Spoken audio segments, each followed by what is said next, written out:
जादुई सोने के आलू। रामगढ़ नाम के गांव में श्यामलाल नाम का एक बहुत ही अमीर आदमी रहता था। उसके पास 100 एकड़ खेती थी। उसकी खेती में राजू नाम का नौकर काम किया करता था। राजू बहुत ही ईमानदार था। उसकी पत्नी सीता भी उसको खेती में मदद किया करती थी। एक दिन राजू श्यामलाल से, मालिक, इस साल खेत में क्या लगाना है? राजू, मैं सोच रहा हूँ इस साल हम आलू की खेती करेंगे। मालिक, उसके लिए हमें शहर से आलू लेकर आने पड़ेंगे। राजू, तुम एक काम करो, तुम कल ही शहर जाकर आलू लेकर आओ। ये लो पैसे।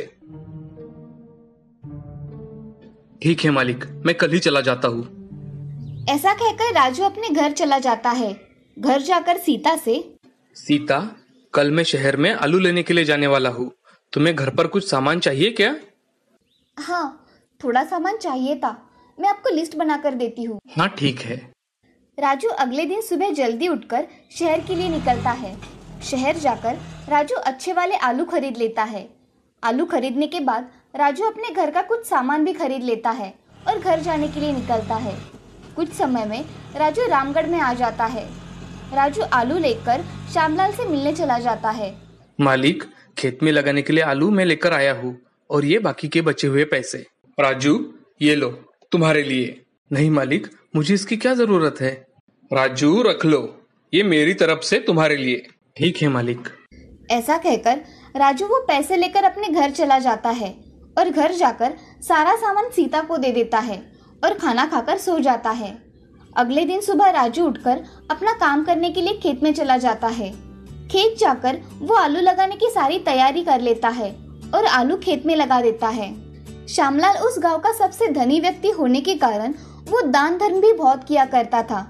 एक दिन श्यामलाल अपने गांव वालों के लिए भोजन का आयोजन करता है। ये देख उस गांव का साहूकार हीराचंद बहुत क्रोधित हो जाता है। हीराचंद मन ही मन में, ये श्यामलाल खुद की नजरों में महान बनना चाहता है और तो और लोगों को पैसा भी देता है। इसके वजह से मेरा धंधा बंद होने पर आया है। इसके वजह से लोगों में मेरी कीमत भी कम हो रही है। ऐसा मन ही मन सोचते हुए हीराचंद गांव वालों के भोजन में शामिल हो जाता है। वहाँ देखता है कि श्यामलाल ने बहुत अच्छी तरह से सारा इंतजाम किया था। ये देख हीराचंद बहुत आग बबूला हो जाता है और गुस्से में अपने घर के लिए निकल जाता है। जाते समय उसके मन में बहुत बुरे ख्याल आते हैं। हीराचंद घर जाकर एक योजना बनाता है। उधर दूसरी ओर श्यामलाल के यहाँ भोजन खाकर लोग संतुष्ट हो जाते हैं और अपने अपने घर चले जाते हैं। हीराचंद रात के समय गांव के बाहर सिद्ध बाबा के पास चला जाता है और उनसे, प्रणाम बाबा। कहो हीराचंद, क्या काम है? आज कैसे आना हुआ? बाबा, मुझे आपकी सहायता की सख्त जरूरत है बाबा। कहो, क्या सहायता चाहिए तुम्हें हीराचंद?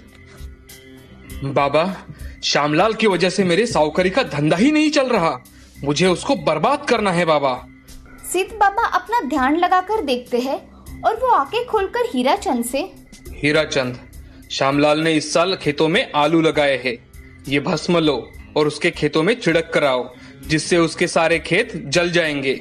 ऐसा कहकर सिद्ध बाबा हीराचंद को भस्म देते हैं। वो भस्म हीराचंद अपने पास लेकर सिद्ध बाबा के पैर पड़कर आशीर्वाद लेता है। बाबा, अब मैं चलता हूँ। मुझे उसके खेत में जाकर ये भस्म भी तो डालना है। जाओ हीराचंद। ऐसा कहकर हीराचंद वहाँ से श्यामलाल के खेत के पास चला जाता है। हीराचंद अपनी पोटली में से भस्म निकालकर सभी खेत में डाल देता है और अपने घर चला जाता है। सुबह जब राजू खेत में काम करने के लिए आता है तो उसे सारा खेत सूखा हुआ दिखाई देता है। तभी वो मन में, ऐसा कैसे हो सकता है? कल शाम तक तो खेत अच्छा था, ये अचानक क्या हो गया? राजू दौड़ते हुए श्यामलाल के पास चला जाता है और श्यामलाल से, मालिक, हमारे खेत में लगाए हुए सारे आलू के पौधे सूख गए हैं। कल शाम को मैं गया था तो सब अच्छा था। आज सुबह जाकर देखा तो सब सूखा हुआ है। क्या हुआ क्या पता मालिक। उसकी बातें सुन श्यामलाल राजू से, अरे, ऐसा कैसे हो सकता है?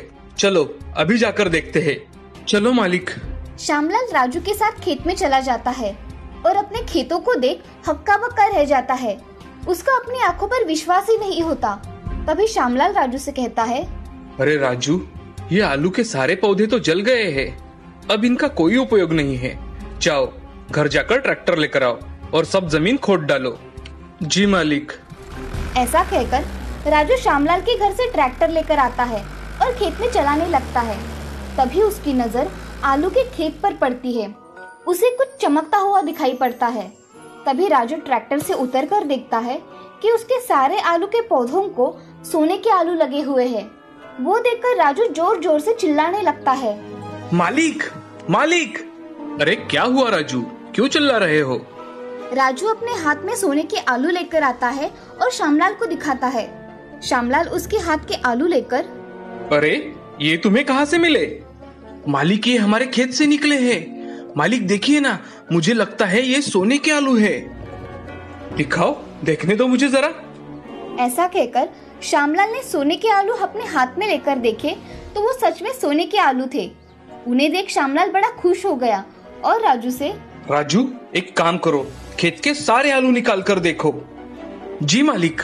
ऐसा कहकर राजू ट्रैक्टर से सारे खेत के आलू निकालता है। सारा खेत सोने से चमक रहा था। राजू उन सब आलूओं को घर लेकर आता है और श्यामलाल से, मालिक, हमारे खेत से 4 ट्रॉली सोने के आलू निकले हैं। राजू ये सब अपने घर में रख दो, हम इसे पूरे गांव में बांटेंगे। जी मालिक। अगले दिन सारे गांव में ये खबर जैसे आग की तरह फैल गई कि श्यामलाल के खेत में सोने के आलू निकल आए हैं। ये खबर हीराचंद के कानों पर पड़ी तो हीराचंद आग बबूला हो उठा और सिद्ध बाबा के पास जाकर, बाबा, आपने जो मुझे भस्म दिया था उसकी वजह से श्यामलाल के खेत में तो सोने के आलू बन गए हैं। हीराचंद, मैंने वो भस्म उस पौधों को मारने के लिए दिया था, लेकिन उसके पुण्य कर्मों की वजह से उसे उस खेत में सोने के आलू मिले। अब तुम भी अच्छे कर्म करो और लोगों की दुआएं लो।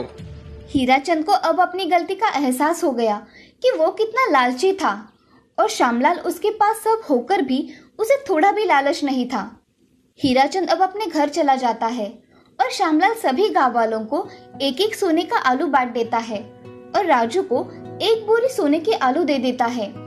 इस तरह से श्यामलाल और अमीर बन गया और कभी भी उसने अपने संपत्ति का घमंड नहीं किया।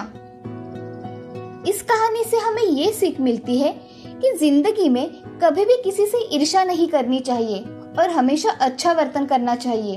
वो कहते हैं ना कि कर भला तो हो भला।